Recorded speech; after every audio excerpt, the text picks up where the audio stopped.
You signed a contract before you were born. Edgar Cayce called it the Akashic record, a cosmic ledger written in light, holding every soul's assignment. He said most people walk past it their entire lives. They feel the pull, they ignore it, and by the time they finally look back, the door has already closed.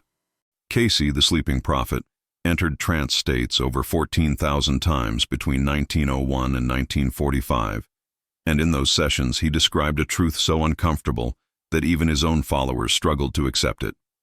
Your life isn't random, it's scripted, and scientists are now seeing patterns in human decision-making that align disturbingly well with what Cayce described as the soul's pre-birth blueprint. If you were born between 1957 and 1977, this message is for you. Subscribe now, because what comes next will reframe everything you thought you knew about purpose. Cayce said the soul doesn't incarnate by accident, it chooses. It selects parents, geography, trauma, gifts, obstacles, all of it, before the first breath. He called this the soul contract, and he insisted it was recorded in a dimension beyond time, accessible only through what he termed the superconscious mind. In reading after reading, Cayce described individuals who came to him desperate for answers. Why am I stuck? Why does nothing work? Why do I feel like I'm living the wrong life? And in trance, he would access their records and tell them the same thing. You're not living wrong, you're living off script. You agreed to something and you've been running from it. Researchers at Stanford and MIT are now studying decision regret and life satisfaction, and they've found something startling. People who report the deepest sense of meaning in their later years are those who made decisions that defied logic, that felt irrational at the time, that aligned not with external success, but with an internal signal they couldn't explain. Cayce called that signal the soul's memory. Neuroscience is calling it pattern recognition from the default mode network, but the description is the same, a knowing that precedes thought. Here's where it gets strange. Cayce didn't just say everyone has a contract. He said certain generations carry heavier assignments. And according to the Edgar Cayce Foundation archives, the generation born between 1957 and 1977 was specifically identified in his readings as the Transitional Consciousness, the ones who would hold the energetic bridge between the old world and what he called the Great Shift. He said this group would be born into systems designed to break them, into families that wouldn't understand them, into a culture that would try to erase their sensitivity. And he said they would spend the first half of their lives confused, the second half waking up, and the final stretch either fulfilling the contract or collapsing under the weight of what they refused to do. If you were born in those years, Cayce's readings suggest you didn't come here to succeed in the traditional sense. You came here to disrupt, to translate, to anchor something new. But 99% of you won't remember that until it's too late. Now here's the contradiction. If the contract is pre-written, why do so many people miss it? Cayce answered this in a reading from 1934. He said the contract isn't a command, it's a frequency. You're not forced to follow it, you're invited to match it. And matching it requires something most people never develop, the ability to hear the soul over the noise of survival. He described it as tuning a radio. The signal is always broadcasting, but if you're locked into fear, shame, comparison, or the desperate need for external validation, you'll never find the station. You'll hear static. You'll think the signal doesn't exist, and you'll spend your entire life building a beautiful prison. Cayce said this is why most people feel successful and empty at the same time. They built the wrong thing. They optimized for survival, not alignment. And by the time they realize it, the body is too tired, the relationships are too damaged, and the window has closed. But then the contradiction deepens. Cayce also said the contract can't actually be missed. It can only be delayed. Because the soul, he insisted, is patient. It will wait lifetimes. It will engineer collapse after collapse until you finally stop running. He described life as a spiral, not a line. You don't fail the contract. You just loop back to the same lesson, again and again, in different costumes, until you finally choose differently. Satellite data from quantum biology labs is now showing something that sounds impossibly similar. Cells respond to environmental stress by activating dormant genetic pathways that seem to remember solutions from previous generations. It's called transgenerational epigenetic inheritance, and it suggests that memory doesn't just live in the brain, it lives in the body, in the blood, in the bone. Cayce said the soul works the same way. It encodes the contract into your energetic structure, and then it waits. It watches you ignore it. It watches you suffer, and it keeps whispering, quieter and quieter, until one day you break open and finally hear it. The 99% don't fail because they're weak. They fail because they're chasing the wrong finish line. Cayce was explicit about this. He said the biggest trap isn't evil, it's distraction. It's the belief that success, money, status, and comfort are the point. He said those things aren't bad, but they're not the assignment. The assignment is always internal. It's always about becoming the frequency you agreed to hold. And once you become it, the external falls into place. Not as a reward, but as a reflection. The problem is, most people reverse the equation. They try to build the life first, hoping it will make them feel aligned. And it never does. Neurologists at MIT have tracked this phenomenon in longitudinal studies of midlife crisis. They found that people who report sudden, destabilizing clarity in their 40s and 50s, who quit jobs, leave marriages, move across the country, aren't acting impulsively. They're acting on a signal that's been building for decades. The brain's anterior cingulate cortex, responsible for detecting conflict between belief and behavior, shows heightened activity in these individuals years before the external change. Cayce would have called it the soul banging on the door. Science calls it cognitive dissonance. Either way, the body knows before the mind admits it. Now, the reversal. Cayce said the people who do wake up to their contract, who finally align, don't suddenly become peaceful. They become useful. And usefulness, he warned, often looks like suffering to everyone else. He said the soul doesn't contract you to be happy. It contracts you to be effective, to hold a frequency, to anchor light in a dark room, to translate something the world isn't ready to hear. And that assignment will cost you. It will cost you relationships with people who love the sleeping version of you. It will cost you certainty. It will cost you the comfort of blending in. Cayce's own life was proof.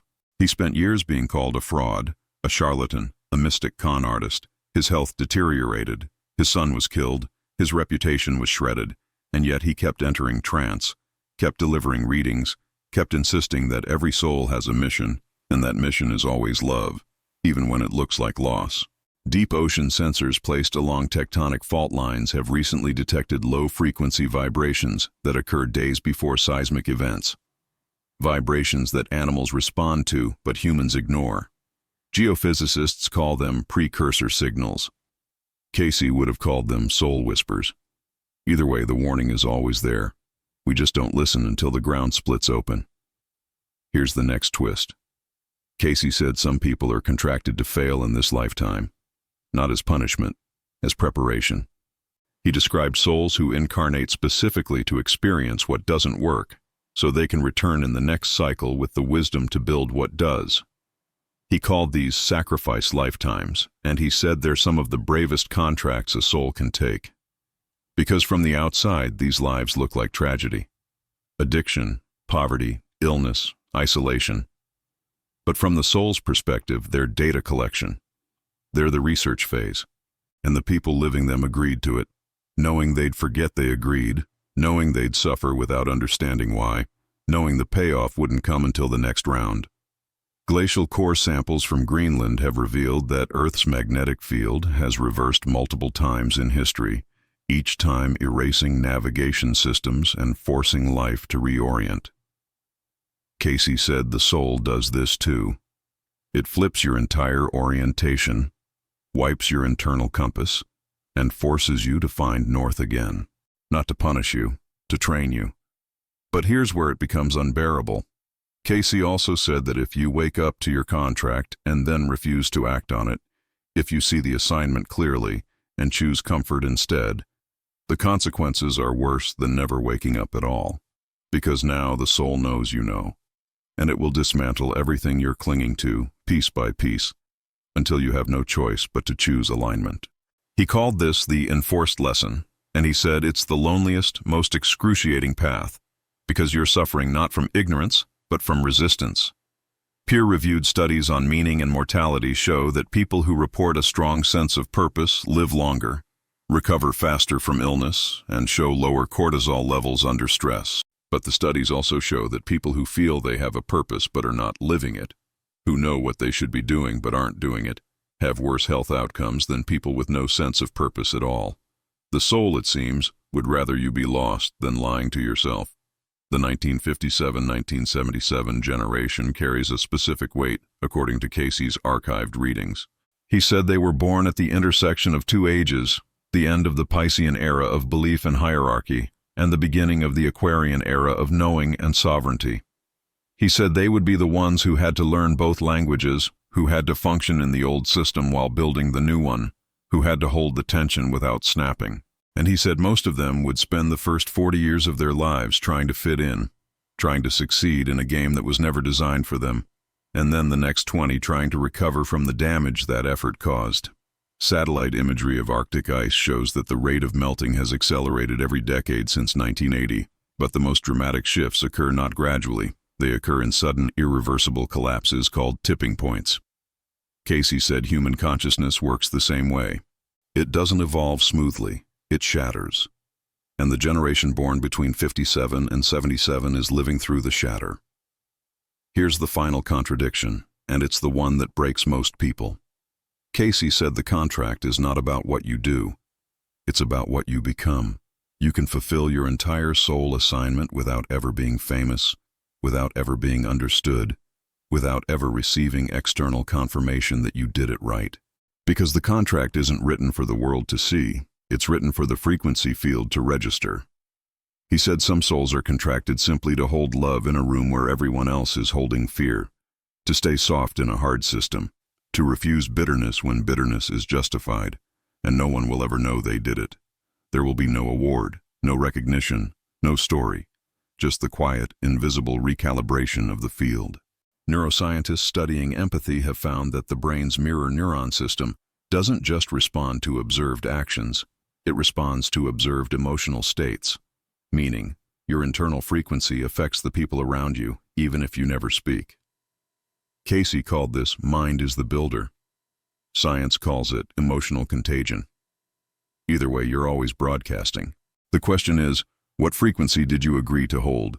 And so the 99% miss it not because they're stupid, but because they're looking in the wrong place. They think the contract will show up as an opportunity, a job offer, a relationship, a big break. But Cayce said the contract shows up as a feeling, a recurring discomfort, a pattern you can't explain, a pull towards something that makes no logical sense. He said the soul speaks in synchronicities, in symbols, in the same number appearing over and over, in the book that falls off the shelf, in the stranger who says the exact thing you needed to hear. And if you ignore it, the soul doesn't give up. It just turns up the volume. It breaks your relationship. It collapses your business. It makes you sick. Not to hurt you, but to get your attention. Deep-sea bioluminescent organisms communicate in the dark using light pulses invisible to predators but perfectly clear to their own kind. Cayce said the soul does this too. It sends signals only you are designed to see, but you have to be willing to look in the dark. So, what do you do if you think you've missed it? Cayce had an answer for that too, and it's simpler than anyone expects. He said, stop performing, stop pretending, stop trying to become someone impressive. Just become quiet enough to hear what you already know. He said the soul doesn't need you to be healed, enlightened, or perfect. It just needs you to be honest, to stop lying about what you feel, to stop pretending you're fine when you're not, to stop building a life you have to numb yourself to endure. He said the moment you become honest, truly, uncomfortably honest, the contract reactivates, because honesty is the frequency of the soul. And once you match it, everything you've been avoiding starts moving toward you. Magnetic field researchers have found that Earth's magnetic poles are shifting faster than predicted, and no one knows exactly when the flip will complete. Cayce said, human consciousness is doing the same thing. The old frequency is dying. The new one is being born. And the people who are suffering the most right now are the ones standing in the middle, holding both. If you were born between 1957 and 1977, Cayce's readings suggest you're not here by accident. You're here because you volunteered. You signed up for the hardest assignment, to be awake in a sleeping world, to hold frequency in a system designed to crush it, to remember what everyone else forgot. And you will be misunderstood. You will be called too sensitive, too intense, too much. You will doubt yourself 1,000 times. But Cayce said the doubt is part of the design. It's the test, because anyone can hold light when it's easy. The contract is to hold it when it's not, when it costs you, when no one's watching, when you're exhausted and broke and wondering if any of it even matters. That's when the soul is watching. That's when the frequency counts. And here's what no one tells you. The contract doesn't end when you die. Cayce said it continues, because the soul doesn't measure success in years, it measures it in cycles. And if you didn't complete it this time, you'll come back. You'll take the same assignment with the same obstacles until you finally stop running, or you'll take a harder one. Because the soul doesn't want comfort, it wants growth, and growth only happens under pressure. Tectonic pressure creates diamonds. Gravitational pressure creates stars. Emotional pressure creates awakening. Cayce said suffering isn't the opposite of the contract, it's often the proof you're in it. So, what's the real tragedy? It's not that 99% of people miss their soul contract. It's that they feel it, they sense it, they catch glimpses of it in the mirror late at night, and they choose to look away. They choose the promotion over the calling, the approval over the truth, the comfort over the assignment. And Cayce said the soul allows it, because force is not the soul's language. Invitation is, and the invitation never expires. It just gets quieter, until one day, in some future life, in some other body, you'll be standing in the same choice again. And maybe then, you'll finally say yes. The future, Cayce insisted, is not something that happens to you. It's a memory waiting to be remembered. And the signs, the synchronicities, the repetitions, the breadcrumbs, they're not random.